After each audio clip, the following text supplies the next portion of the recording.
सोलापूर न्यूजमध्ये आपल्या सगळ्यांचं स्वागत। उजनी धरणाजवळ शिरळ टेंटमधून भीमा नदीच्या फुगवटा पात्रातून बोटीने काढलेल्या वाळूने 4 ब्रास भरून कुर्डुवाडी शहराकडे विक्रीसाठी आलेल्या टिप्पर प्रांत अधिकारी प्रियंका आंबेकर यांच्या पथकाने गुरुवारी पहाटे 2 वाजता सापळा लावून टेंभुर्णी कुर्डुवाडी रस्त्यावर पकडला। यावेळी टिप्परसह 4 ब्रास वाळू जप्त करून प्रांत अधिकारी कार्यालयात आणून लावला। त्यावर प्रांत अधिकाऱ्यांनी अनधिकृत गौखनिज कायद्यान्वये कारवाई करून 3,45,700 रुपयांचा दंडही ठोठावला आहे।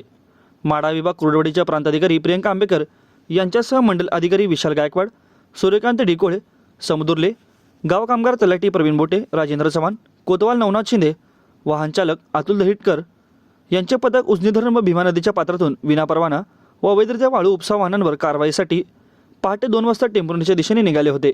तेवढ्यात समोरून एक टिप्पर MH12 HD 5855 4 ब्रास वाळू घेऊन कुर्डुवाडी शहराच्या दिशेने येत असल्याची माहिती मिळाली।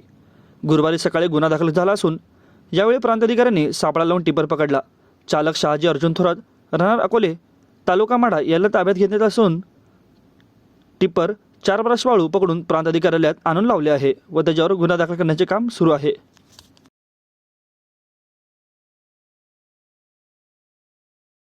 माझं सोलापूर न्यूज या YouTube चॅनलला सबस्क्राईब करा आणि बेल आयकॉन प्रेस करायला विसरू नका।